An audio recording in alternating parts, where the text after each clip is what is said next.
Imagine signing your divorce papers in the middle of a storm, rain hitting the windows, cameras flashing outside, while your husband marries your best friend the very same week. But what if months later, you discover you're pregnant with his twins? And what if the woman who betrayed you tries to erase your name, your work, even your voice? This isn't just a story about heartbreak. It's about revenge through truth, rebirth through fire, and a woman who turns betrayal into power. Stay with me till the end, because what she does next will leave you breathless. If this story grabs your heart, don't forget to like, comment your thoughts, share it with a friend who loves drama, and hit subscribe for more stories that burn bright with emotion. Rain was falling hard against the courthouse glass, the kind of rain that blurred everything it touched. Windows, faces, memories. Nora West sat at the long oak table, pen trembling in her hand. The divorce papers lay before her like a verdict carved in white. The lawyer beside her cleared his throat softly, the sound respectful, almost apologetic. "Mrs. West," he said, "you can sign when you're ready." She almost laughed.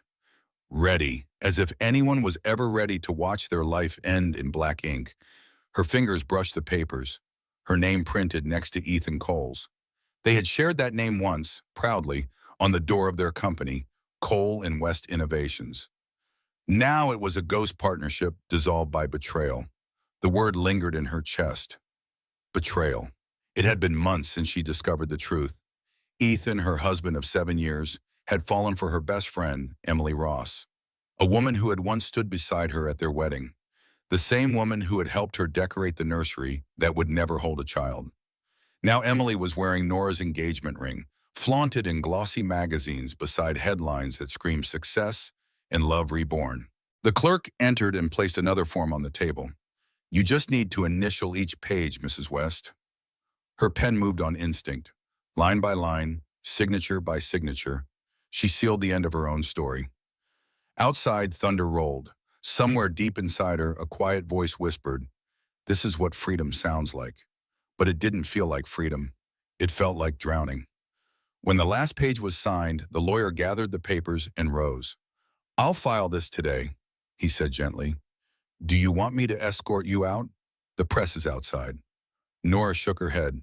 "No, let them take their pictures. Maybe they'll finally see what a broken woman really looks like." She stood, shoulders straight despite the weight on them, and walked out into the storm. Cameras flashed like lightning. Voices shouted her name, not with respect, but hunger. "Mrs. West, how do you feel about the divorce? Will you attend Ethan Cole's wedding this weekend? Is it true Emily Ross was your maid of honor?" She didn't answer. She just walked through the crowd, her coat soaked, her face unreadable. Her driver opened the car door, but she paused before getting in. Across the street, a billboard glowed with a smiling photo of Ethan and Emily. Innovation meets love. The Coles celebrate a new era. Nora stared at the image until her eyes burned. Then she whispered, "Good luck to you both," and climbed into the car. The ride home was silent except for the soft hum of tires on wet asphalt. She pressed her forehead against the window and watched the city slide past. Her city, their city. Every street corner held a memory. Late-night coffee runs, boardroom victories, the small apartment where they had built their first prototype, sharing ramen and dreams. By the time the car reached her townhouse, the storm had softened to a drizzle. She stepped inside and was greeted by stillness. The air smelled faintly of lavender and dust. Half the furniture was gone. Ethan's half. The absence was louder than any argument. She dropped her bag and stood in the middle of the living room, staring at the empty bookshelf where their wedding photos had once stood. For a moment, her knees weakened. She sat down on the floor, her hand pressed to her mouth to stifle a cry. But the tears came anyway, slow, relentless, like the rain outside. Each drop carried a memory. The night Ethan had promised forever. The day Emily had sworn she'd never betray her friend. The afternoon she discovered the lie in a headline, not from their lips. She whispered to the emptiness, "You both took everything." Then softer, "But maybe not everything." Her phone buzzed on the counter. It was a message from her doctor, one she had ignored for days. Nora, please call me as soon as possible. Your test results came in. Her heart skipped. For a moment, she thought of the health scare she'd brushed off last month. The fatigue, the nausea. She pressed the call button. The doctor's voice came through, calm but urgent. Nora, I've been trying to reach you, he said. You're pregnant, about 6 weeks along. The world tilted. The silence that followed was absolute. Rain drummed on the windows like a heartbeat. Pregnant, with Ethan's child. She sank into the nearest chair, her hand trembling over her stomach. 1,000 thoughts collided. Disbelief, fear, and something she hadn't felt in months. Hope. The lawyer's words echoed in her head. You can sign when you're irritated. Maybe she never was. Maybe she had signed the papers, but not away her future. The doctor continued gently. You'll need to come in soon. Your stress levels are very high. And Nora, please don't go through this alone. She thanked him, hung up, and sat in silence. Alone. The word stung, but it also cleared her mind. She looked around the empty room again, but this time she didn't see loss. She saw space. Space to rebuild, to breathe, to begin again. The next morning, Nora packed a single suitcase. She left the townhouse keys on the counter and wrote a note for the housekeeper. Please donate what's left. I won't be back. Her driver waited at the curb. Airport? He asked. Not yet, she said. Take me to the lake house. It was a small cabin in Colorado, a place she and Ethan had bought but never used. A place untouched by betrayal. The drive would take hours, maybe a day. She didn't mind. Time was the one thing she still owned.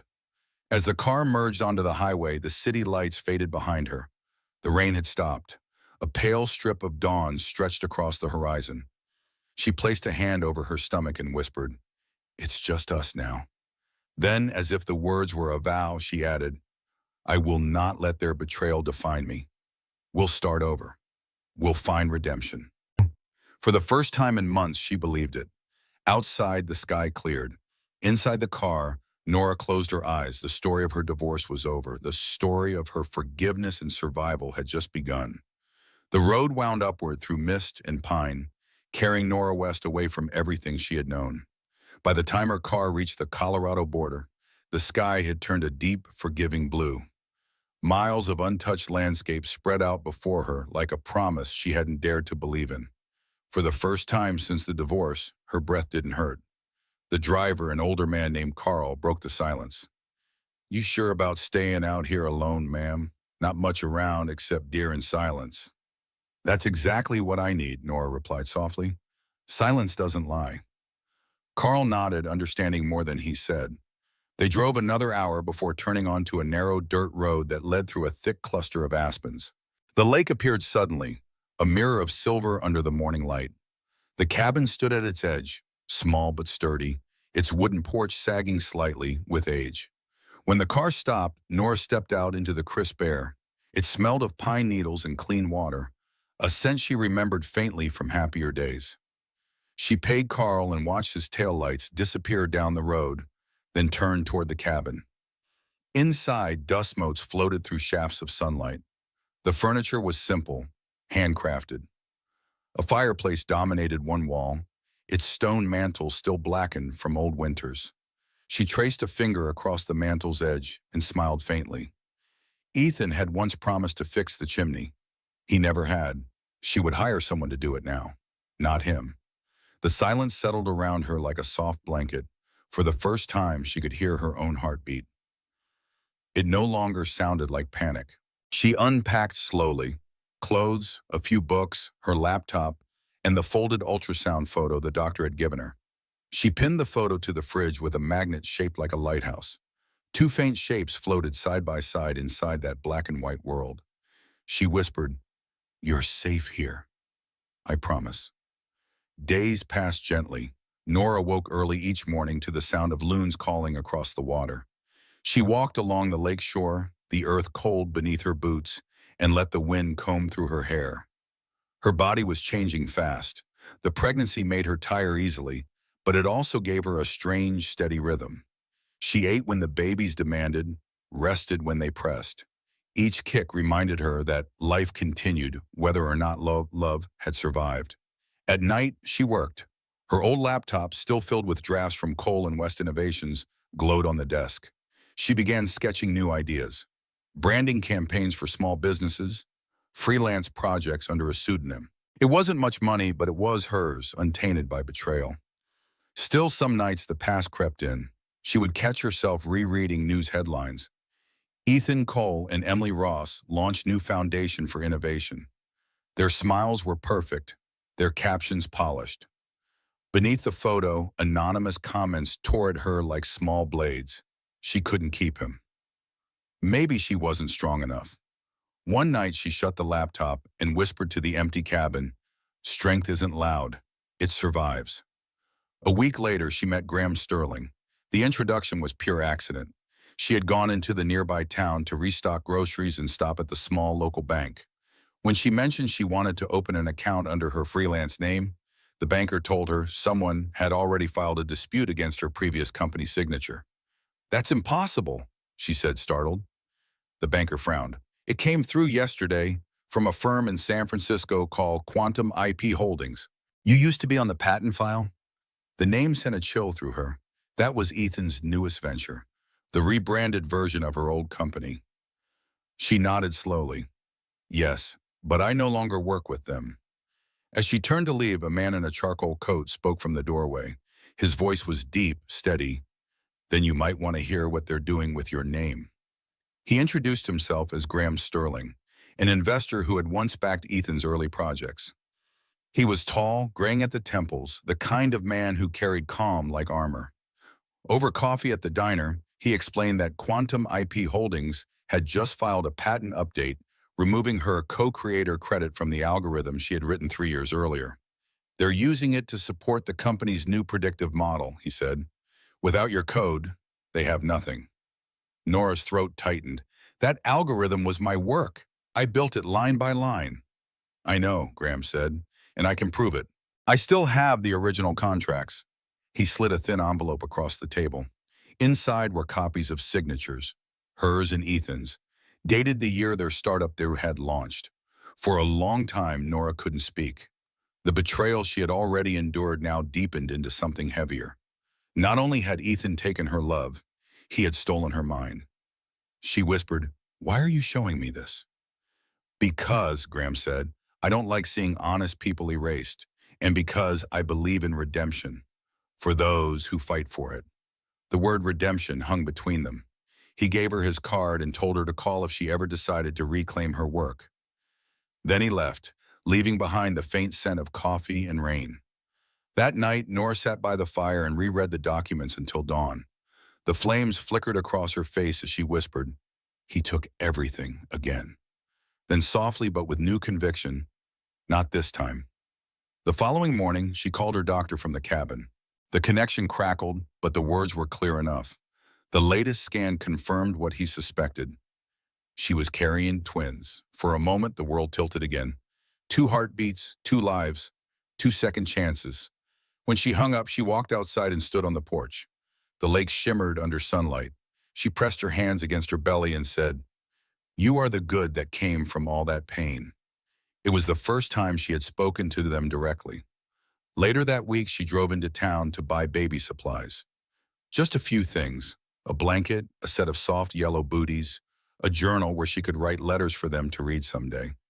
The shopkeeper, a kindly widow named Marion, smiled when she saw Nora's small bump.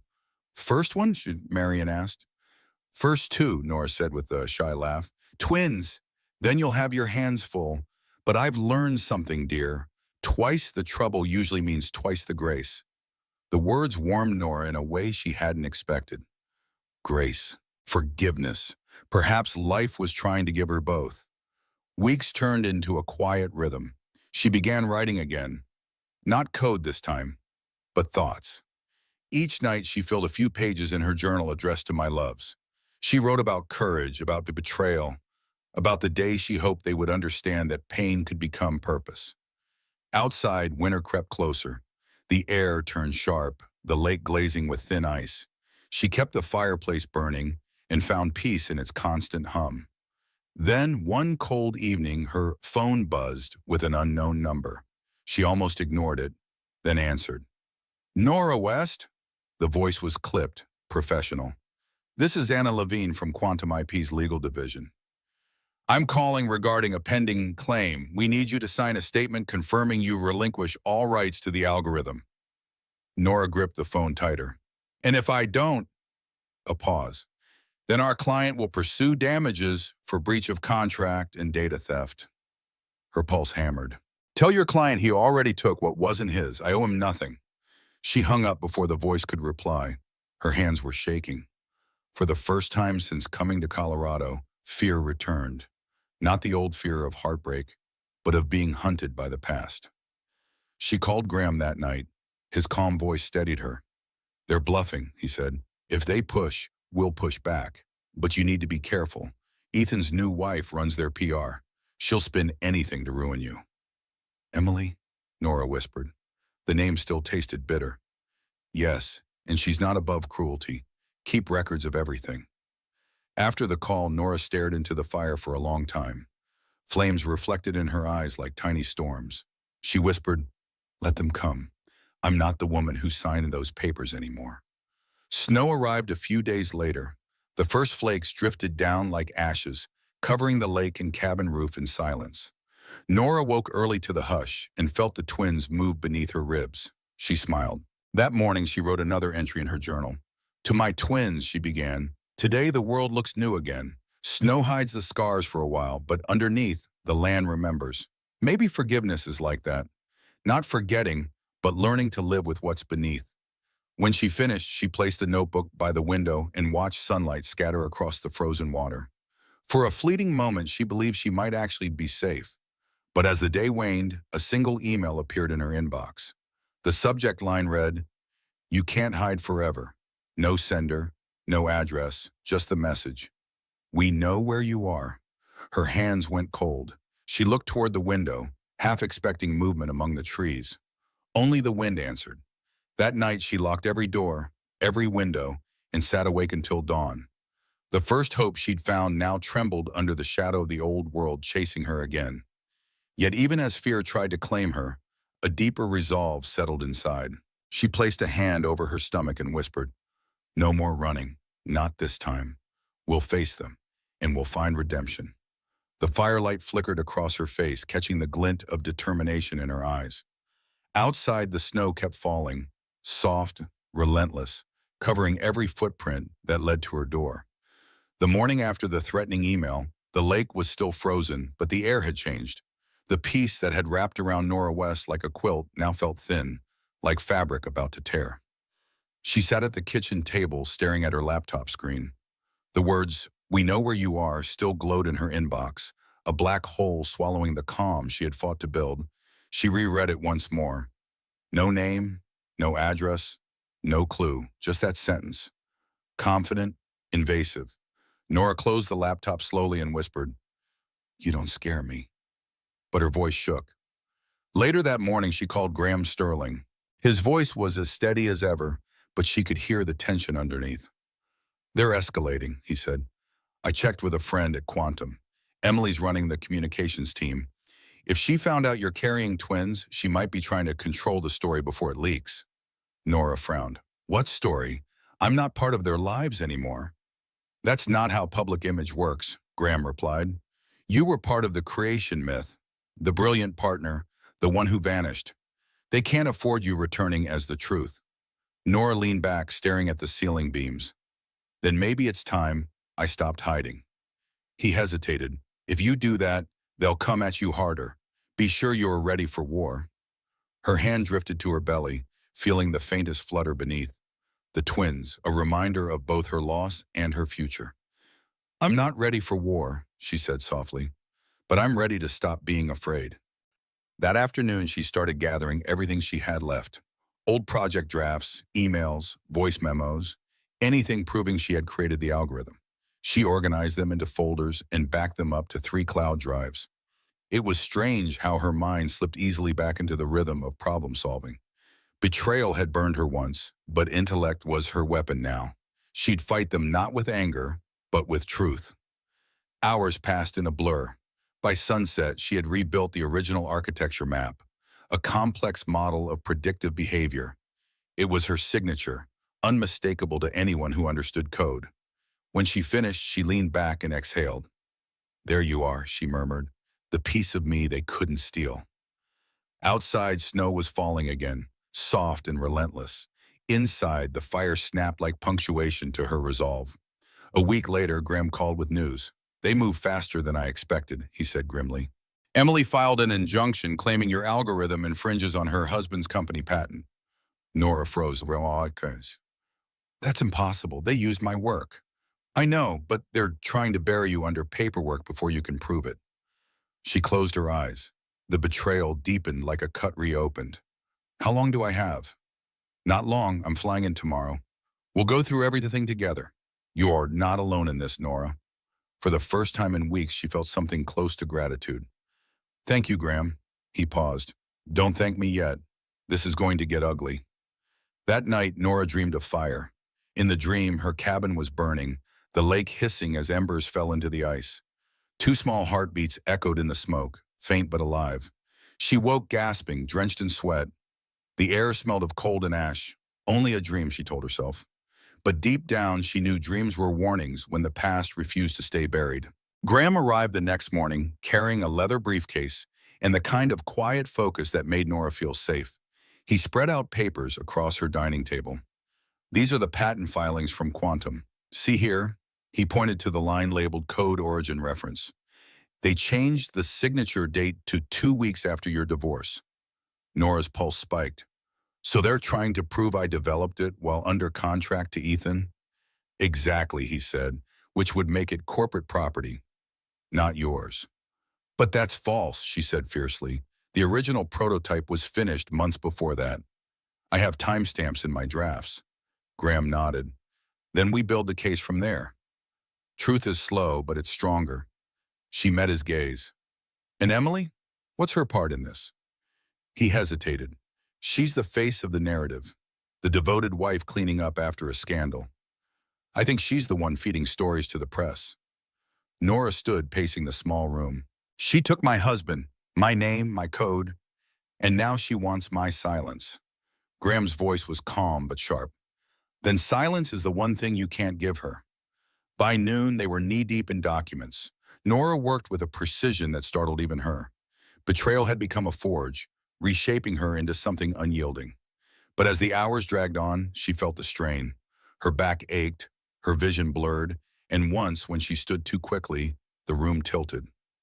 Graham caught her elbow. "You need rest." "I need justice," she said through a weak smile. He studied her for a long moment. "You remind me of someone I once knew," he said finally. "My wife, she fought like you too." "What happened to her?" "She won," he said softly. "But it cost her more than she expected."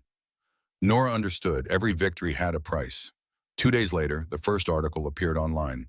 Billionaire Ethan Cole faces false accusations from ex-wife. The headline was cruelly simple. The photo beneath it, Nora caught leaving the courthouse in the rain, made her look unhinged. The article quoted a close source claiming she was obsessed, unstable, and resentful. Emily's fingerprints were all over it. Nora's hands trembled as she read, "She's turning the world against me again." Graham's voice was steady. "Then we turn it back." He contacted a journalist he trusted, someone who had once written about tech ethics. Together, they prepared a counter-narrative, evidence of Nora's authorship, contracts, digital records in the timeline of betrayal. When the article went live 3 days later, it hit hard. The Forgotten Founder, how Nora West built an empire that erased her name.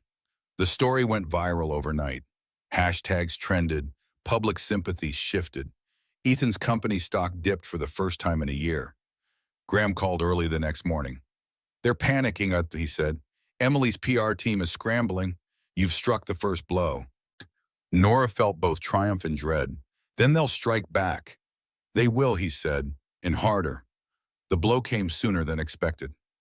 That evening, as Nora prepared dinner, her power flickered. The lights went out. Then her phone buzzed. One message. No number.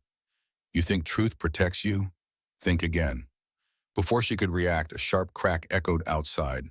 A window shattered near the porch. She dropped the phone, heart racing, and ran to the bedroom. The twins kicked sharply, reacting to her panic. She forced herself to breathe slowly, to stay quiet.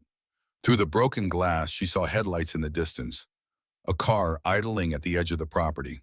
Then, after a moment, it turned and drove away.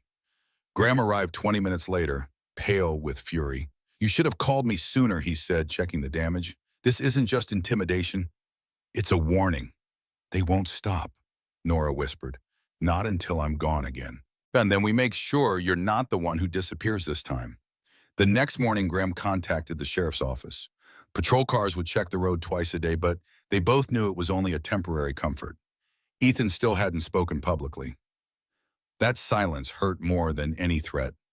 Somewhere deep down, Nora had hoped he'd see through Emily's manipulation, that he'd remember the woman he once built a dream with. But silence was its own betrayal. That night, she sat by the fire and whispered to the twins, "People will tell you love is trust. They're wrong. Love is truth. Without it, everything burns." A few days later, Graham found what he called the spark. He had traced a transfer of funds from Emily's PR firm to a private investigator, a man with a record of intimidation work. "This is our proof," he said. "We'll file it. It ties her to the threats." Nora's heart pounded. "Then we can stop her?" He smiled faintly. "Not yet, but it's enough to light the fuse." That night, she couldn't sleep. She stood on the porch watching the stars, her breath forming clouds in the cold. The lake was frozen solid now, reflecting moonlight like glass. She thought of how far she'd come, from that courthouse in the rain to this fragile moment of defiance. She wasn't just surviving betrayal anymore. She was rewriting it. Inside, her journal lay open on the table. She wrote one sentence before closing it. "The spark of war is truth refusing to die." As she turned off the lamp, the twins moved inside her again, restless, alive. She whispered, "We'll win this war, my loves, even if it costs everything." The cabin went dark, but the spark, the one no threat could extinguish, burned quietly inside her. Snow lay heavy on the roof that morning, muffling every sound. When Nora West woke, she thought the world had gone quiet again, that maybe the storm had passed. But silence has a way of hiding danger, not erasing it. She made tea and tried to work. Her laptop hummed faintly, a fragile heartbeat in the still cabin. Graham had left for town to file the new evidence, bank transfers linking Emily Ross to intimidation tactics. They were so close now that Nora could almost taste justice. At noon, she stood by the window, watching the light shimmer on the lake's frozen skin. The twins shifted inside her, a soft reminder of why she was fighting. "You'll never know the lies I had to crawl through to reach you," she whispered. "And that's the point." She turned back toward the fireplace, added another log, and sat down to draft a new statement for her lawyer. That was when she smelled it. Smoke, sharp and wrong. Not from the fire in front of her, but from behind. Nora spun around. A thin curl of black smoke was rising from the kitchen doorway. For a heartbeat, she froze, unable to breathe. Then instinct took over. She ran. The curtains were already aflame, bright tongues licking the ceiling. Heat seared her face as she grabbed the phone from the counter and dialed emergency services. The call barely connected before static swallowed the signal. "Come on," she hissed, trying again. Nothing. The lines were dead. She coughed, eyes stinging. The twins kicked hard in protest. She wrapped her scarf around her mouth and stumbled toward the door, but a sudden crash stopped her, the sound of glass shattering. A flaming bottle rolled across the floor, its trail igniting the rug. Someone had thrown it. Outside, through the swirling snow, she caught a glimpse of a figure in a dark coat running toward a car. Then the engine roared and the vehicle disappeared down the road. Her mind snapped into clarity. Arson! She grabbed the emergency bag she'd packed weeks ago, passports, flash drives, the journal, and fled through the back door just as flames consumed the kitchen. Cold air slammed against her as she stumbled into the snow, coughing, shaking. She kept moving, one hand over her belly, until she reached the edge of the lake. There she collapsed to her knees. Behind her, the cabin blazed orange against the white world. The home she had built from ashes was becoming ashes again. By the time the volunteer fire trucks arrived, half the cabin had caved in. Nora sat wrapped in a blanket, watching firefighters battle the blaze. Smoke rose into a bruised sky, twisting like the ghosts of everything she'd lost. Graham's SUV skidded to a stop moments later. He jumped out, his face pale beneath the cold. Nora! She stood on unsteady legs. Someone said it. I know. He crouched beside her, voice low. They found tire tracks near the road. Same brand as the car we traced to Emily's investigator. The realization hit her like ice water. She sent someone here. He nodded grimly. It looks that way, but you're safe now. That's what matters. Nora looked back at the ruin of her cabin, the charred beams, the collapsing roof, the smoke curling like dark ribbon into the sky. Safe, she repeated softly. No, safe is gone. The sheriff took her statement inside the ambulance while paramedics checked her vitals. The babies were fine, the doctor said, though she needed rest. Nora thanked him numbly.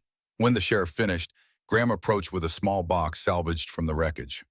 They found this near the porch, he said. She opened it carefully. Inside was her necklace, a simple gold chain with a small star charm. She hadn't realized she was crying until the tears hit the metal. It's funny, she whispered. That survived. Graham's voice was soft. Some things aren't meant to burn. They moved her to a safe house that night, a small apartment above a bookstore in town. The owner, Marion, the same woman who'd sold her the baby blanket, offered it quietly, no questions asked. You can stay here as long as you need, Marion said, pressing a key into Nora's palm. The world may be cruel, but people aren't always. Nora managed a faint smile. Thank you. When Marion left, Nora sank onto the bed, exhaustion rolling through her like a tide. Every muscle ached, every breath felt borrowed. Graham sat nearby, sorting through the smoke-stained evidence files he'd salvaged from his car. We still have enough, he said.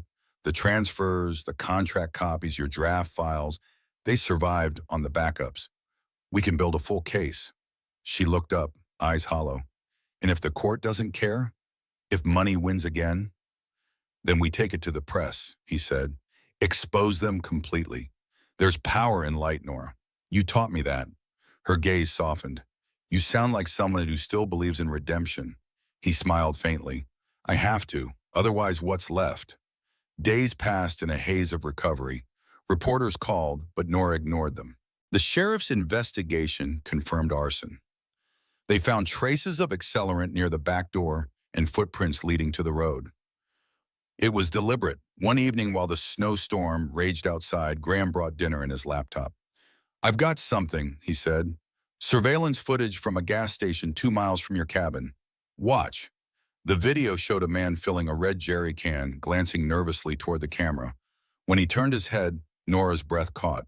She recognized him. Marcus Ames, she whispered, Emily's fixer. Graham nodded. He paid cash, but his license plate was caught in reflection. It's registered to Park Public Relations, the company Emily controls. Nora felt both fury and relief flood through her. This is proof. It's a start, Graham said. We'll give it to the sheriff and your lawyer. But be ready. Once Emily knows you're alive and fighting, she'll go for scorched earth. Nora let out a weary laugh. She already has. On that night, sleep wouldn't come. She sat at the window watching snow drift past the streetlight. The bookstore below was dark except for a faint glow from the Christmas display in the window. Paper stars, soft and kind. She thought about Ethan. Had he known? Had he turned away willingly? Or had Emily buried the truth under the same lies she'd fed the world? For the first time, anger toward him began to blur with pity. Betrayal had turned them both into ghosts of who they once were. She opened her journal and wrote, Forgiveness isn't forgetting. It's refusing to live in chains someone else built. Then she closed the book and whispered, Tomorrow we start again. Morning came cold and bright. Graham returned early, his coat dusted with frost. He brought coffee and a cautious smile. Bad news first, he said. Emily's team filed a new lawsuit this morning, defamation. They're claiming you leaked the bank documents illegally. Nora sighed. And the good news? The sheriff's report confirms the arson was targeted. Once the FBI signs on, that defamation case dies in a day. She smiled faintly. Ashes and evidence. Exactly, he said. Every lie leaves a trail of both. He placed a small envelope on the table. This came for you at the station. No return address. Nora opened it cautiously. Inside was a printed photograph. Her burned cabin, taken after the fire, with a message scrawled in marker. You should have stayed gone. Her stomach turned. She's watching me. Graham took the photo gently, then let her watch. Fear is her last weapon. Don't give it breath. By evening, the story had spread online. A local news site published the arson details, linking it to the ongoing corporate scandal.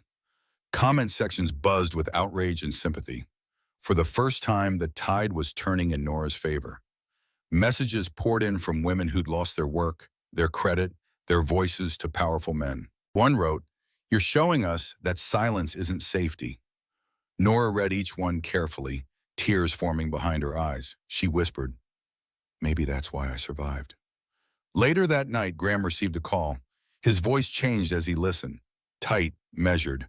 When he hung up, Nora could tell it wasn't good. "That was your lawyer," he said. "Wait, Ethan reached out. He wants to meet."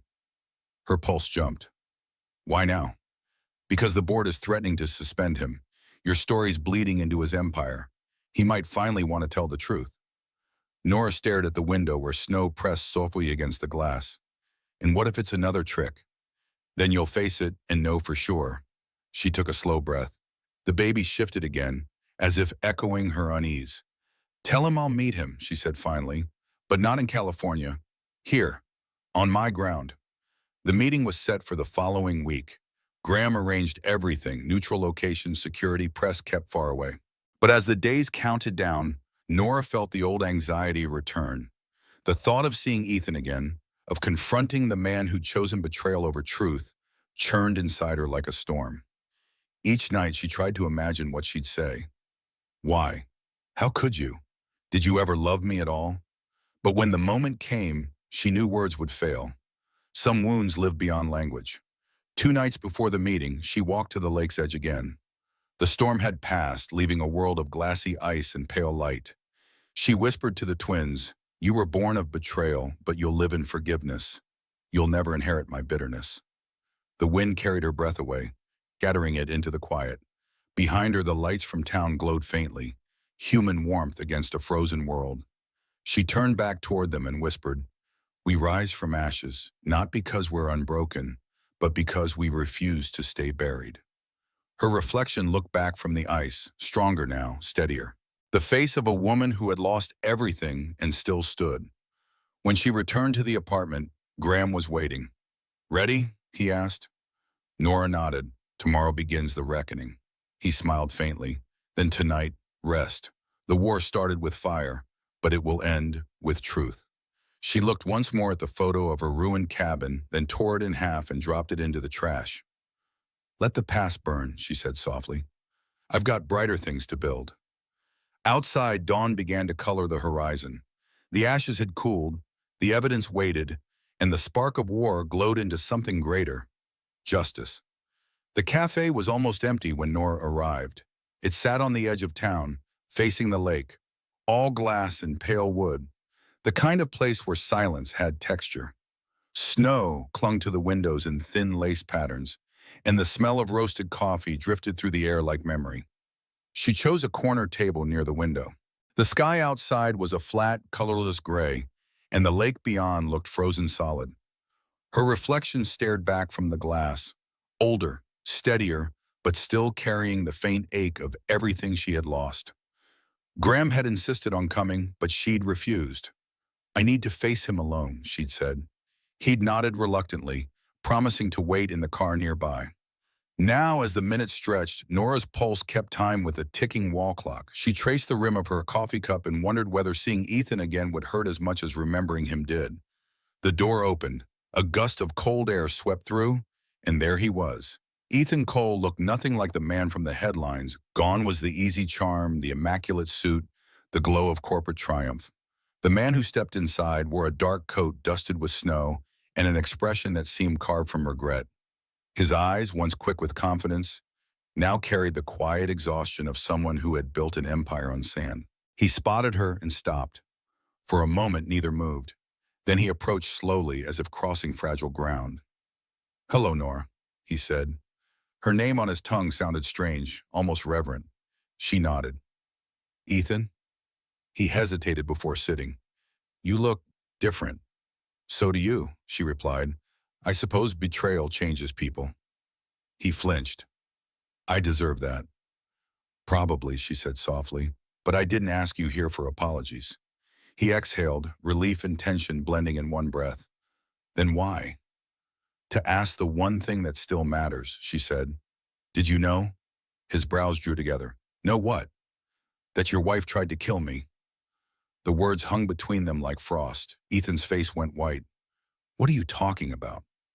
The fire, she said quietly.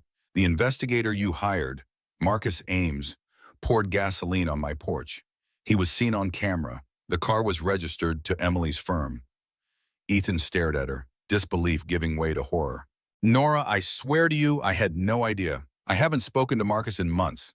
Emily said she'd handled the PR cleanup. Handled, Nora interrupted. That's one word for it. He pushed a hand through his hair, trembling slightly. I can't. God, Nora, if that's true, then she's gone too far. She went too far years ago, Nora said. You just didn't want to see it. For a long time, neither spoke. The clatter of a distant coffee grinder filled the silence. Mechanical and steady, Ethan looked down at his hands.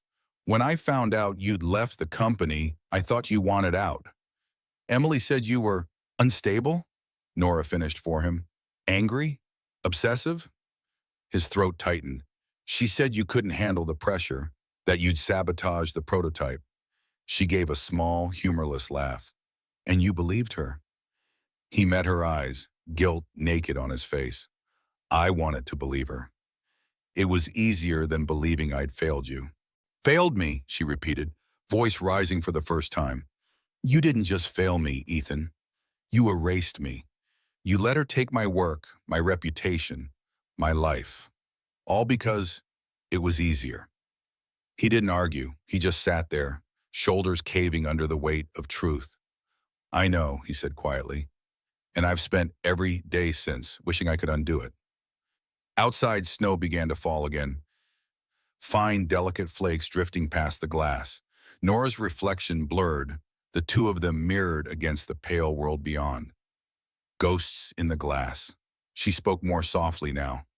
You can't undo it, but you can stop lying for her. I'm not lying, he said. Not anymore. Then tell the board the truth. Tell them I built the algorithm. Tell them you let Emily rewrite history. I already did, he said. Nora froze. What? I went to the board last night, Ethan said. Gave them the original code. Your name's still embedded in the metadata. They'll confirm it within a week. She stared at him, disbelief giving way to cautious hope. You had it? I found an old backup on the prototype server, he said. Emily must have missed it. I couldn't let her bury you again. The silence that followed was different. Not empty this time, but fragile, suspended between grief and the faintest hint of redemption. Nora lowered her gaze. Why tell me now? Because I needed to look you in the eye when I said I was sorry, he said. Not for the company, not for the scandal, for you. She wanted to believe him. God, she wanted to. But trust was a fragile thing once broken. It didn't rebuild, it reshaped. You're too late, she said gently. There are some apologies that can't rebuild what they burned. He nodded. I know, I just needed to say it anyway. A waitress stopped by, leaving fresh coffee neither of them touched. After a while, Ethan asked quietly, Are you happy here? She thought for a moment before answering. Happiness isn't the right word. I'm alive, that's enough for now. He smiled faintly.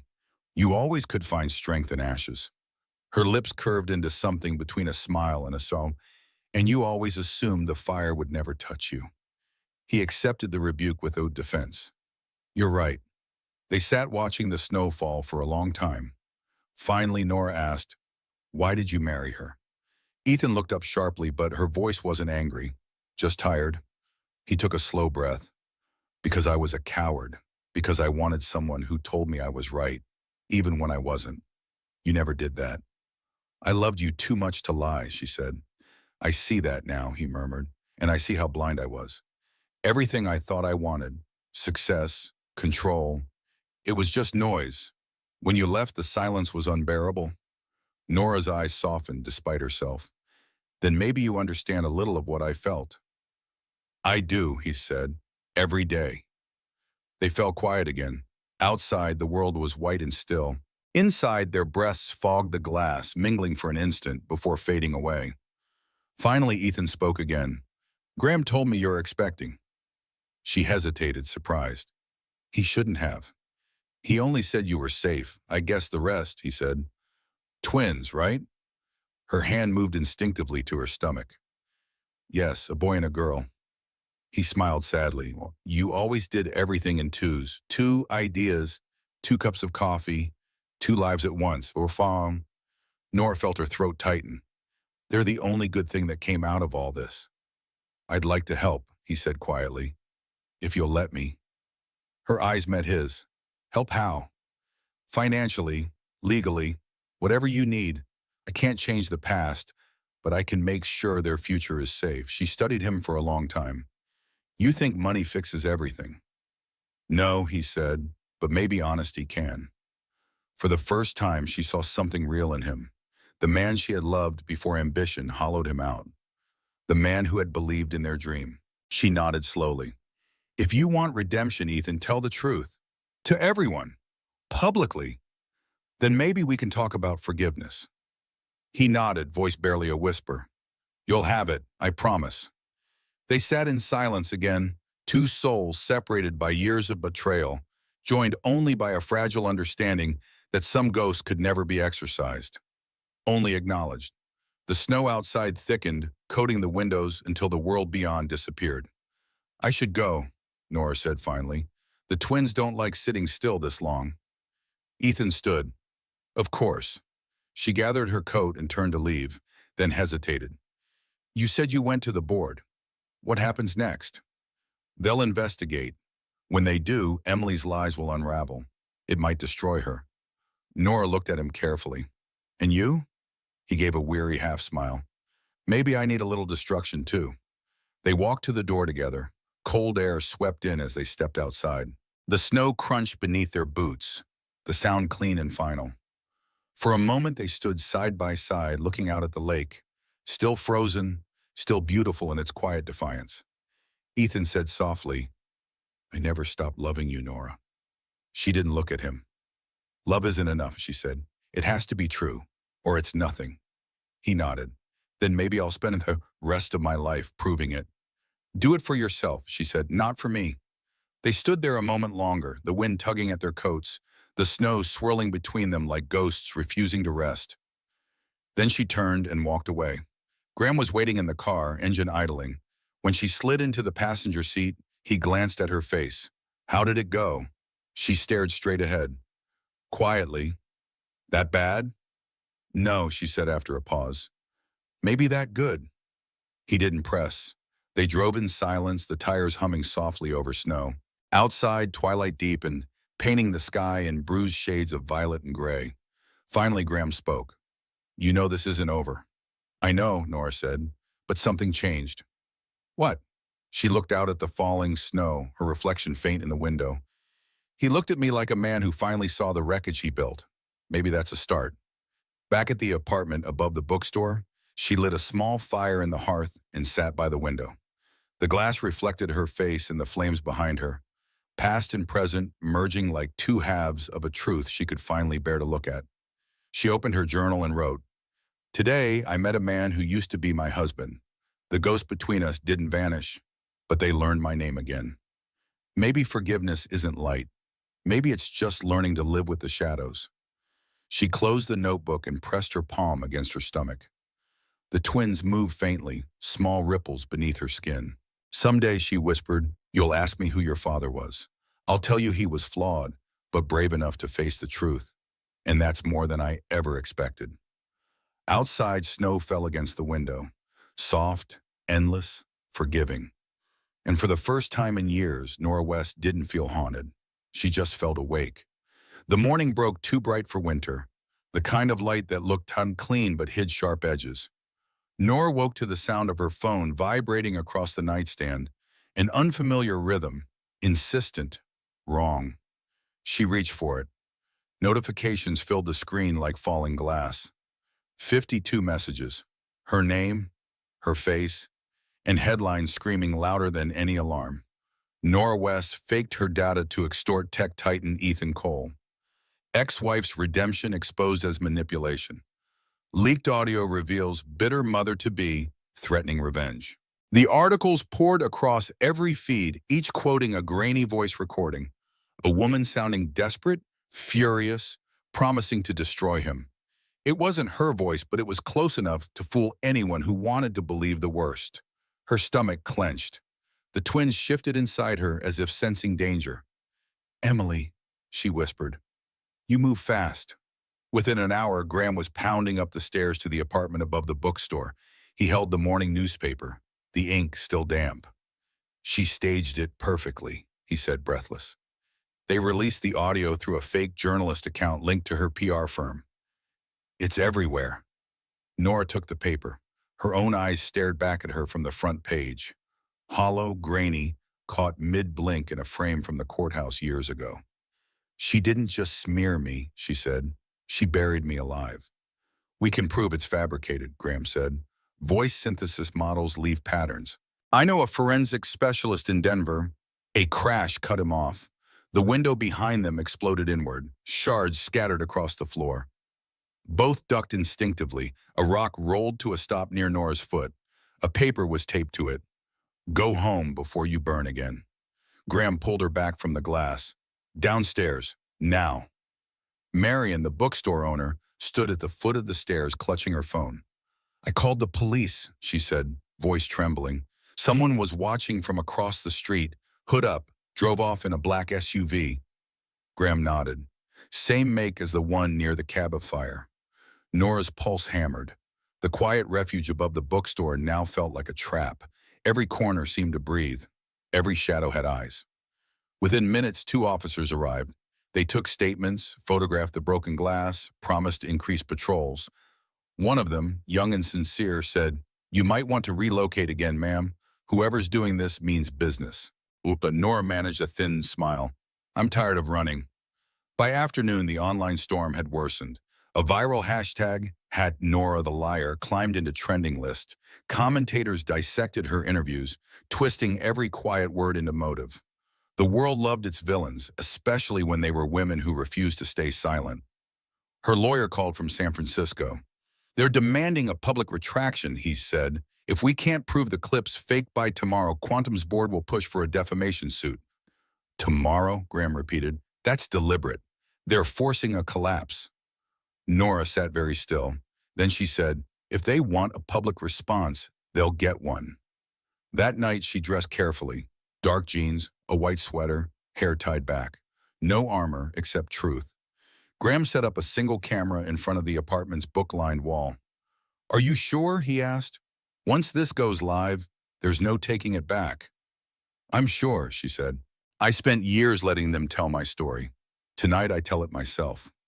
The red light blinked on. She took a breath. "My name is Nora West. You have heard lies about me today. You have heard a voice that isn't mine. You've read headlines written by people who profit from betrayal." Her tone was calm, almost gentle. "I made mistakes. I loved the wrong people. But I built what they stole. And I won't apologize for surviving." She paused, eyes steady. "Truth doesn't need to shout. It only needs to stand." When the recording ended, Graham uploaded it to every platform with one caption: "Truth does not burn." Within an hour, views soared past 500,000. Support flooded in from former employees, programmers, and women who recognized manipulation when they saw it. Messages poured through, some cruel, most kind. Still, as midnight neared, exhaustion claimed her. She fell asleep on the couch, the glow of the laptop screen painting her face in pale light. The sound that woke her wasn't the phone this time. It was the soft creak of the front door downstairs. Nora sat up, heart racing. For a second, she thought it might be Marion, but the footsteps were wrong, too heavy, too deliberate. She reached for the lamp and froze. A shadow moved past the stairwell. "Graham," she whispered. No answer. The steps grew louder. She grabbed the nearest thing, a metal bookend shaped like an owl, and edged toward the door. A figure appeared at the top of the stairs, face hidden under a hood. The moment stretched, then Graham's voice cut through the dark. "It's me." She sagged with relief. "You scared me." "I didn't mean to," he said, stepping into the light. "The police called. They caught the SUV near the old highway. Driver had fake plates, but it's registered to Park Public Relations." Nora swallowed hard. "Emily again?" "Always." He looked at her for a long moment. "She's unraveling. People like her push harder when they start to lose control. Stay close tomorrow. Promise me." "I promise," she said. Morning came with headlines again, but this time they were different. Audio proven fake. Nora West cleared of fabrication. Independent experts identify AI-generated recording. The forensic team Graham had hired worked overnight, analyzing wave patterns. The evidence was undeniable. Emily's weapon had turned to dust in her hands. Public opinion shifted like a tide reversing direction. Sympathy returned, cautious but real. For the first time in months, Nora felt the weight ease from her shoulders. She was still reading through messages of support when the phone rang again. An unfamiliar number, blocked. She hesitated, then answered. "Hello?" A pause, then Emily's voice, smooth and venomous. "You should thank me. Without me, no one would remember your name." Nora's grip tightened. "Without me, you wouldn't have one." Emily laughed softly. "You think you've won? I built this world on lies. You think one truth will make it fall?" "It's already falling," Nora said. Another pause, then the tone shifted, cold and intimate. "Ethan still doesn't know everything. When he does, he'll never forgive you." Nora's chest went still. "What are you talking about?" But the line went dead. Graham found her, standing by the window minutes later, pale and silent. "What did she say?" "She said Ethan doesn't know everything." He frowned. "She's bluffing, trying to rattle you." "Maybe," Nora said, "but if she has something real, then we find it before she uses it." Outside, the sky had darkened again. Snow fell in thick, wind-driven sheets. Shadows moved along the street, just the shifting branches. But Nora's pulse wouldn't slow. She whispered, "The war isn't over. It just changed shape." That evening, they drove to the police station to review new evidence from the SUV arrest. The officer on duty led them to a back room. On the table sat a laptop recovered from the suspect's car. Its contents had been partially wiped, but the tech team retrieved fragments, emails, voice memos, a folder labeled Echo. When the officer clicked it open, a chill swept through the room. Inside were dozens of digital recordings, conversations between Nora and Ethan, perfectly imitated, each file a simulation built from stolen voice data. The synthetic versions argued, confessed, begged, a digital theater of lies waiting to be deployed. "She wasn't bluffing," Graham said quietly. "She's been building fake evidence for months." Nora felt sick. How many people has she fooled already? "Enough to control the narrative," he said, "but now we can prove it's her." Metadata traces back to her office network. The officer nodded. "We'll add it to the case file. You'll get justice, ma'am." Nora stared at the screen, at the false versions of her own voice pleading for things she'd never said. It was like staring at ghosts made of data, shadows with her face. When they left the station, the storm had quieted. Snow glittered under the streetlights. Graham drove slowly, the wipers clicking a steady rhythm. "She'll keep fighting," he said, "but she's cornered now. People like her don't know how to surrender." Nora looked out the window, watching her reflections slide across the glass. "Then she'll destroy herself trying." "You believe that?" "I have to," she said softly, "because I've already lived what happens when I stop believing." Back at the apartment, she checked the twins' heartbeat monitor. 2 steady thumps beneath her hand. Life pure and stubborn. She whispered, "We're almost through the dark." On the desk beside her journal lay the salvaged necklace from the fire. She slipped it over her neck, the small star charm cool against her skin. Graham paused at the doorway. "You should rest. Tomorrow we talk to the federal agents. After that, maybe, just maybe, you get to breathe again." Nora smiled faintly. "Breathing sounds nice." He hesitated.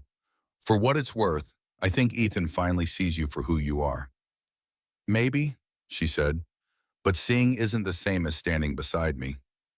He nodded, understanding. Shadows move, Nora, but so does light.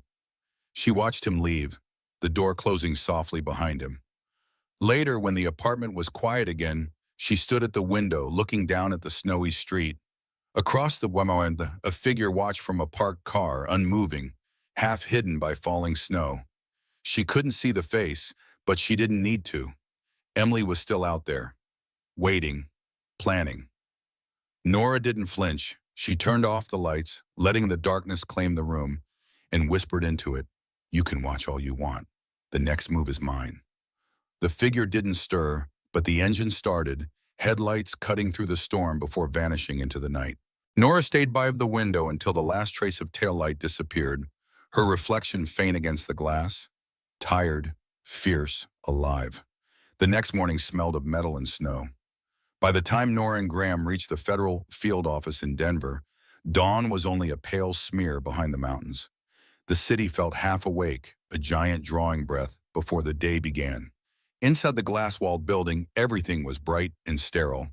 Security scanners, white light, the hum of machines that never rested. An agent named Special Agent Harper met them in the lobby. He was tall, weathered, the sort of man whose calm suggested he'd seen far worse than this. "Ms. West," he said, offering a hand. "Mr. Sterling, I've read the preliminary report. If half of it's true, you've been living inside a digital war zone." Nora managed a small smile. "I'd call it betrayal with better tools." Harper nodded once. "Let's start untangling it." And they followed him into a conference room lined with monitors. Rows of screens displayed fragments from Emily's fake evidence network.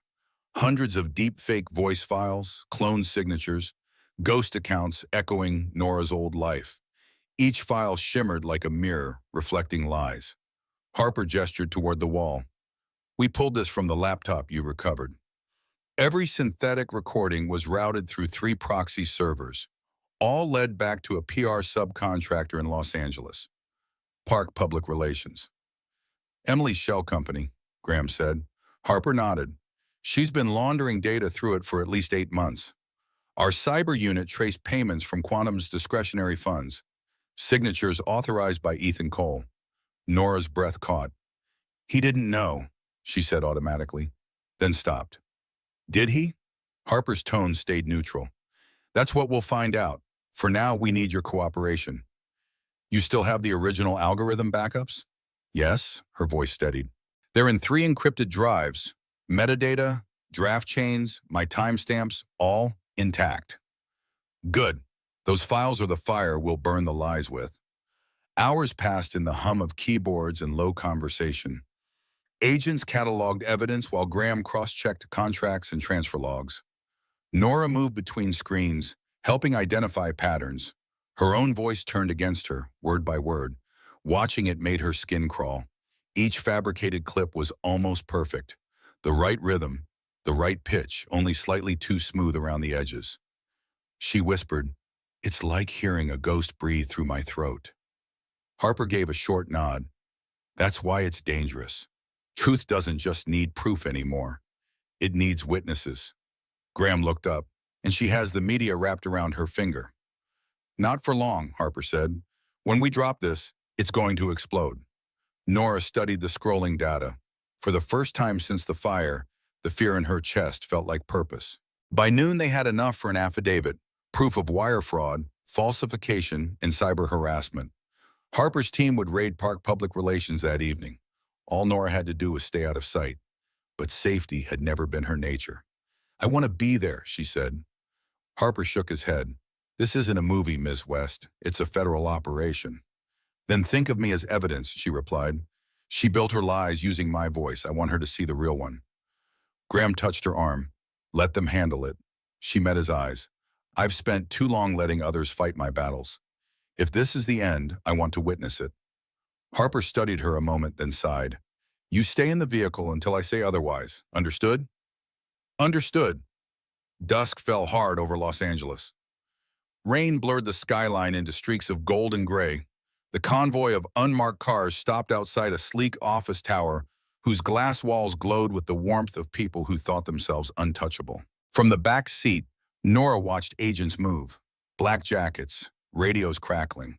She saw her reflection in the window, pale but calm. Graham sat beside her, silent, the faint rhythm of his pulse visible in his jaw. Harper's voice came through the radio. On my mark. A beat. Then the door burst open. Shouts, flashes of movement. The storm outside echoed the chaos inside. Through the rain, Nora glimpsed Emily Ross, composed even as agents surrounded her. She wore white, immaculate, her expression unreadable. For a moment, their eyes met across the wet glass. The look was not fear, it was fury, almost pitying.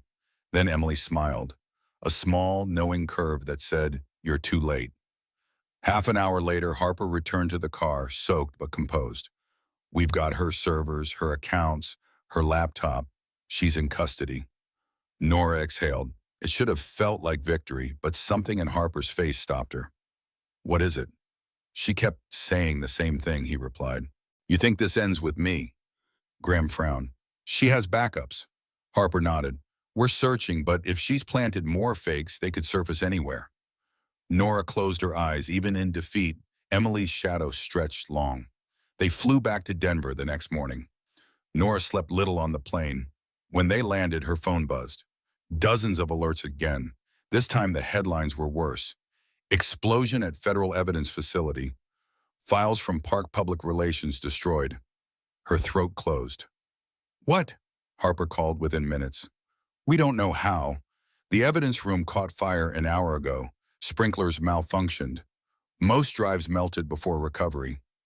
Nora sank into the nearest chair. A dull roar filled her ears. Graham's voice sounded far away. "She planned this. She knew the timing." Harper said, "We still have your copies, but half the chain of custody is gone. Without the government drives, the case weakens." The fire. Again. Always fire. Nora whispered, "How many times do I have to watch my truth burn?" That night she couldn't sleep. Wind battered the windows, carrying the scent of smoke from wildfires miles away. Coincidence, or some cruel echo of memory? She walked to the desk, opened her laptop, and stared at the remaining data, her backups, her life condensed into code. Graham stirred from the couch. "You should rest." "I can't," she said. "They'll say the fire destroyed everything. If the evidence dies again, so does the truth." He rubbed his eyes. "Then we make the evidence indestructible." She looked up. "What do you mean?" "We publish it. Open source the algorithm. Every file, every timestamp, every line. If it belongs to everyone, no one can erase it." Nora hesitated. "That's suicide for any career." "Maybe," he said, "but it's also immortality for your work." She stared at the screen. The cursor blinked like a heartbeat. "A choice." Finally she nodded. "Let's light our own fire." The upload began just after midnight. Encrypted archives, explanatory notes, a digital letter signed by Nora West. It spread across servers faster than deletion could follow. Within hours, programmers and journalists mirrored the data. By dawn, the algorithm's code was trending worldwide, a testament to creation and theft, betrayal and redemption. News anchors called it the Transparency Rebellion. Ethan Cole issued a public statement. "The truth belongs to its creator. I support the full investigation and accept responsibility for my silence." The words broke through the noise like clean air after smoke. That afternoon, Harper called again. "They moved Emily to a holding facility near the city. She's requesting to see you." Nora felt the twins move, restless, alive. She looked at Graham. "I'll go." At the detention center, the fluorescent lights buzzed faintly. Emily sat behind a glass partition, her elegance dulled, but not broken. "You won, should we be?" Emily said when Nora sat down. "No," Nora replied. "I told the truth." Emily's smile was small and razor thin. "Truth is just a story people like to hear until it costs them something. You gave yours away. Now you have nothing." Nora met her gaze. "Nothing left to steal, you mean?" For the first time, Emily's expression faltered. Behind the glass, she looked smaller, almost human. Nora stood. "Enjoy the silence, Emily. It's the one thing you can't fake." She turned and walked out, the door shutting with a soft final click that sounded like closure. Outside, the afternoon light poured gold over the city. Graham waited by the car, watching her approach. Well, he asked. She's still talking, Nora said. But the world stopped listening. He smiled faintly. Then maybe it's over. Nora looked toward the horizon where smoke from the distant facility fire still smeared the sky. Not over, she said, just honest. They stood there a moment longer, breathing air that tasted faintly of ash and relief. For the first time in years, the fire behind her didn't feel like destruction. It felt like light. The world quieted after the fire, but quiet rarely meant peace. By the end of that week, Nora West's name sat in the headlines again, this time haloed by words like whistleblower and survivor. Yet even as the press hailed her as a symbol of integrity, she could feel the tension curling behind the praise. Fame always came with hands that reached too far. She moved through the Denver apartment like a ghost of her own life, answering calls, reviewing legal drafts, smiling through exhaustion. Graham handled the public side, but he saw the fatigue in her shoulders, the sleepless glaze behind her eyes. One evening he said softly, "The storm's easing. You can stop now." She looked at him, hands folded over the curve of her stomach. Every time I think it's over, something else catches fire. The next morning, Agent Harper called with his voice tight. "Someone leaked our internal files," he said. "Case notes, surveillance footage, everything we gathered from the raid." Nora felt her pulse quicken. Leaked where? An anonymous Dropbox online, public access. It's spreading fast. The betrayal hit like cold water. Her private statements, her trembling confession during early interviews, were now fodder for strangers dissecting her life again. The first collapse. Not physical fire, but exposure burning from within. Graham clenched his jaw. Someone inside the bureau sold her out. Harper didn't deny it. "We're investigating. But brace yourself, the court of public opinion moves faster than justice." Nora closed her eyes. Not again, she thought. The smoke had followed her even here. That evening, Ethan arrived at her door unannounced. He looked thinner, the lines around his eyes carved deep. He carried a folder like a man bringing his own verdict. "Nora," he said, voice low, "I need to tell you something before you read it online." She didn't invite him in at first. Part of her still ached. Part of her still remembered the courthouse and the pen that ended them. But curiosity outweighed resentment. She stepped aside. He set the folder on the table. "Those discretionary payments, Harper's team found my signature on them. I thought they were routine PR budgets. I didn't read every line. She used my name to fund everything." "Emily always needed a partner," Nora said. "Even in crime." He met her eyes. "That makes me guilty too." For a moment, silence filled the room. Outside, traffic hummed under the frozen night. "I came to resign officially from Quantum," he continued. "The board approved your reinstatement as co-founder." Nora blinked. "Why?" "Because it's the only way to make it right." His voice cracked on the last word. Regret never sounded heroic. It just sounded human. She touched the folder, then his sleeve.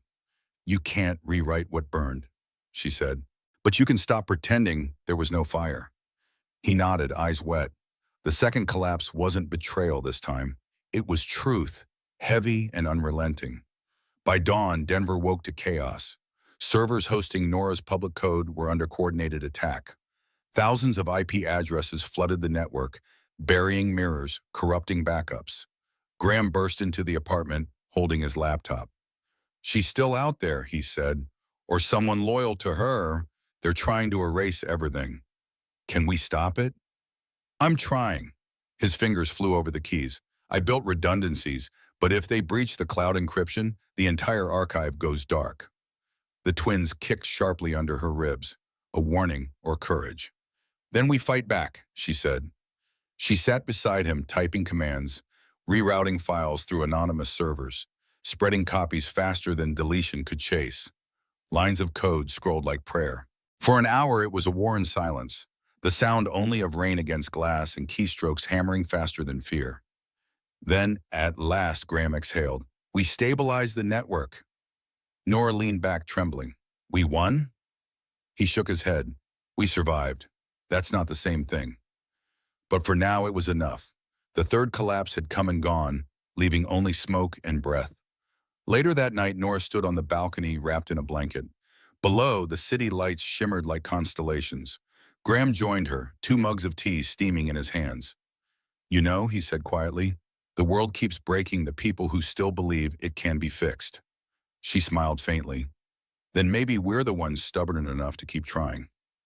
They stood together without speaking, the wind carrying the smell of wet asphalt and faint smoke. Somewhere in that silence, both knew that survival wasn't victory. It was a promise to keep walking. Over the next few days, the media frenzy shifted again. Harper's team arrested the insider who leaked the files. The sabotage traced back to a contractor linked to Emily's old firm. Ethan testified publicly, confirming Nora's authorship of the algorithm. Slowly, the narrative began to heal. The internet's rage found new targets. The noise moved on. But for Nora, the scars didn't fade with the news cycle. They lived quietly in every heartbeat, every cautious smile. When the court formally restored her patents and name, she didn't celebrate. She signed the document with steady hands, then looked up at Graham. It's strange, she said. After all this, the thing I feel most is empty. He understood. That's not emptiness, Nora. That's space for something new. That night, she wrote a letter to her unborn twins. My loves, she began. If you ever read this, I hope you never learn courage from pain. But if life demands it, remember that truth is louder than fear, and forgiveness is stronger than fire. She folded the paper and slipped it into an envelope marked for later. The act felt like breathing for the first time in months. When she turned off the lamp, the room was quiet except for the soft rhythm beneath her ribs. 2 heartbeats, still fighting, still here. Outside, snow started again. Soft, clean, almost forgiving. The fires had taken much, but the smoke that followed carried light through its edges. Nora watched it drift past the window and whispered, after the smoke, we rebuild. The city answered in silence, but it was a silence that finally felt like peace. The courthouse smelled faintly of old wood and rain. Outside, a crowd had gathered. Journalists, former employees, faces Nora hadn't seen in years. The storm that had begun with a forged recording and a shattered heart had led her here, to the quiet before judgment. She arrived without fanfare. No bodyguards, no entourage, just Graham beside her, steady as a heartbeat, and Ethan walking several steps behind. Inside, fluorescent light hummed against polished marble. The sign on the door read, The People versus Emily Ross. It felt unreal, like stepping into someone else's story, one written in flames and rewritten in ash. Agent Harper met her outside the courtroom. You don't have to testify, he said quietly. Your statements are already in evidence. Nora shook her head. I need to say it, not for her, for me. The doors opened. Inside, Emily sat at the defense table, pristine even in defeat. Her suit was cream-colored, her hair tied back, her posture immaculate, as though perfection could still protect her. She didn't look toward Nora when she entered, but the faintest smile flickered at the corner of her mouth. The judge called the room to order. Ms. West, the bailiff said, please take the stand. Nora placed her hand on the Bible, then lifted her gaze to the court. Her voice came soft but steady. I built something once, a predictive model meant to help people. I believed in partnership. I believed in honesty. And because of those beliefs, I trusted the wrong person. She paused, eyes flicking briefly toward Emily. That trust was turned into a weapon. My voice was stolen. My name erased. My life rewritten by someone who thought lies were more powerful than truth. Her throat tightened, but she kept her tone calm. But truth doesn't vanish when it's buried. It waits, and when it rises, it burns. The room was silent. Even the judge's pen had stopped moving. The prosecutor nodded. Ms. West, why come forward publicly instead of settling privately? Because silence built this. Silence protects people like her. I needed the world to see what happens when women are told to be quiet and grateful for survival. When she stepped down, a ripple of quiet applause stirred at the back of the courtroom before the judge silenced it with a gavel. Ethan was next. He took the stand with his usual composure, but his voice cracked on the first question. I didn't see what she was doing, he said. Emily used my name, my accounts, my fear. I thought I was preserving the company. I was preserving her illusion. The prosecutor asked, Did you participate in the falsification? He shook his head slowly. No, but I was complicit by silence. That's my burden to carry. When he finished, he looked toward Nora. She didn't nod, but her eyes softened, a small acknowledgement that accountability, even late, was still redemption. When Emily finally spoke, her voice was velvet and poison. She wants to be a hero, she said, gesturing toward Nora. She built her own tragedy to play the victim.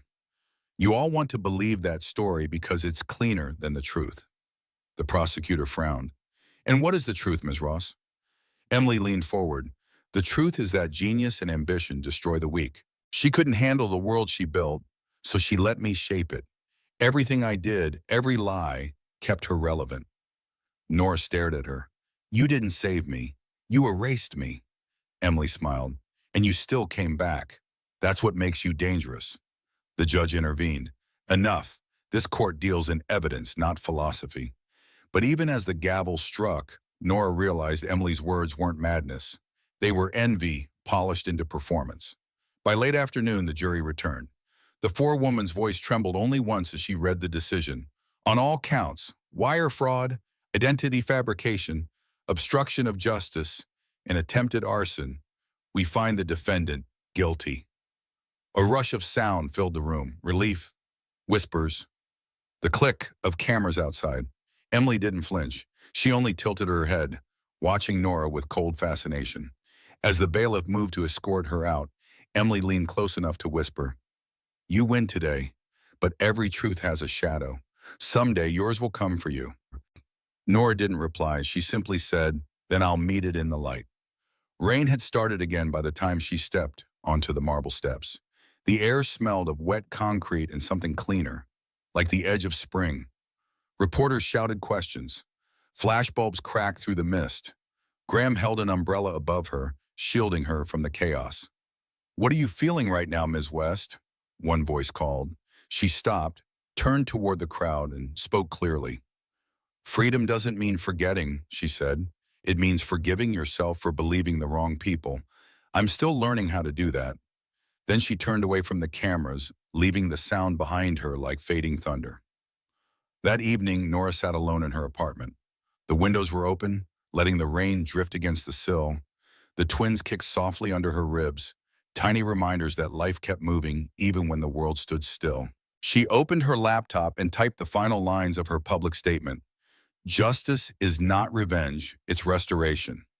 What we rebuild after betrayal defines us far more than the betrayal itself.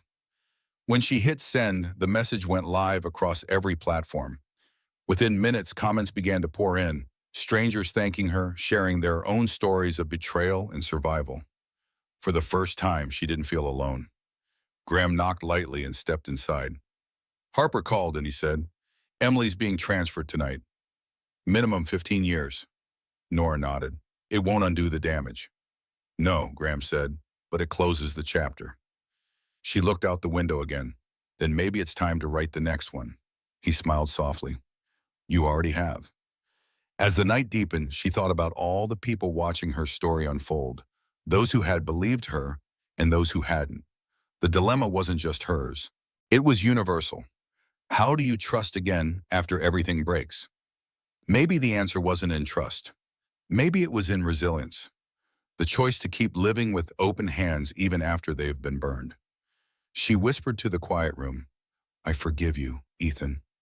I forgive myself. The words hurt, but they healed too. Before bed, she stood before the mirror. For months, she had avoided her reflection, afraid of the woman who had survived too much.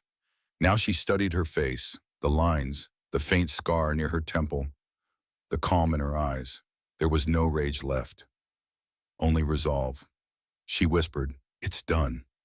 Behind her, the city lights flickered through the rain, and for once, the reflection didn't show ghosts, only the future. Morning arrived gently, as if the world had finally decided to stop testing her. The first sunlight in weeks spilled through the window of Nora West's small Denver apartment, painting gold across the quiet. The rain had passed. The air outside smelled of wet earth and thawing snow. She sat by the window with a blanket wrapped around her shoulders, hands resting on the soft rise of her belly. The twins were restless again. two lives moving in rhythm, as though impatient to join the world they had already survived.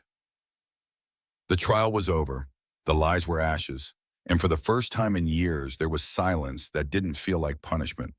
The door creaked open. Graham entered with 2 mugs of coffee and a grin that looked almost boyish. "The press is calling your statement the manifesto of the decade," he said. "You just started a movement without trying." She smiled faintly. "Let's hope it's one that builds, not burns." He set a cup beside her. "The board's formal vote comes today. You'll officially head Quantum's new ethics division. I'd say that's redemption." Nora traced the steam curling up from her cup. "Redemption isn't a title, Graham. It's a choice you have to keep making every day." He studied her for a moment, then nodded. "You sound like someone who's finally made peace." She exhaled. "Maybe peace isn't found. Maybe it's built from the ruins." Later that morning, Ethan came to the door. He looked older, the strain of guilt softened into humility. In his hands was a manila envelope. "This came from the patent office," he said quietly. "The formal certificate. It's yours now, completely, legally, eternally." She accepted it but didn't open it. "Thank you." He hesitated. "I don't expect forgiveness." Nora looked at him. "Then you're already closer to earning it than most." They stood in silence for a beat. The space between them no longer war, just distance. Finally she asked, "What will you do now?" He smiled sadly. "Learn what it means to build without taking. Maybe start over somewhere smaller. Maybe somewhere honest." She nodded. "Good. The world doesn't need another empire. It needs repair." He started to leave, then paused. "For what it's worth, they'd be proud of you, the twins, when they're old enough to understand." Nora's voice softened. "Then I'll make sure they do." When the door closed, she opened the envelope. Inside lay the official seal, patent holder, Nora West. Beneath it, in faint embossed letters, the title of her algorithm, Lighthouse. She laughed quietly. "Of course," she murmured. "After all that darkness, it would be called that." That night, the contractions began. Soft at first, like ripples under calm water, then stronger, pulling her back into the raw edge of life. By dawn, she was in the hospital. The room smelled of antiseptic and hope. Dr. Harper, the same name as the agent who had protected her truth, smiled warmly. "2 heartbeats, steady as a metronome. You ready to meet them?" Nora gripped the sheet. "I've been ready for a long time." Hours passed in a blur of light, pain, and courage. And then, as the sun broke free of the horizon, 2 cries filled the room. A boy and a girl. Perfect, fragile, and impossibly loud. When the doctor placed them in her arms, time stopped. Tears slipped each on her cheeks, pure, quiet tears that held no grief this time, only gratitude. "Welcome home, my loves," she whispered. "Welcome to the truth." Ethan arrived a few hours later, awkward and tentative. Graham was already there, standing by the window with coffee and a soft smile. When Ethan stepped closer to the bed, Nora looked up. "You can hold them." He froze. "Are you sure?" "They deserve to know both halves of where they came from," she said gently. He took the boy first. Tiny fists, determined gaze. Then the girl, sleepy, peaceful, her breathing quick and sure. For the first time since the courthouse, Ethan wept. "I don't deserve this," he said. "No one does," Nora replied. "That's what makes it grace." The room fell quiet again. The monitors hummed, the twins sighed softly, and for a moment, all the battles and betrayals felt like someone else's history. What remained was simple and human: life, forgiveness, and the quiet courage to begin again. Weeks later, when the world had stopped asking for interviews, Nora walked alone along the edge of the lake behind the hospital. The sky was pale blue, the water perfectly still. She carried both babies wrapped in one blanket, their tiny breaths steady against her chest. Graham had once said she built fires to survive. Now she wanted to build light instead. On a small rise near the water's edge, she placed a metal plaque, just a small rectangle, engraved with a single line: "Truth is the only thing that burns clean." She stood there for a long time, letting the wind lift her hair. Then she whispered to the sleeping twins, "One day, you'll know how hard it is to tell the truth, and how beautiful it is to live inside it."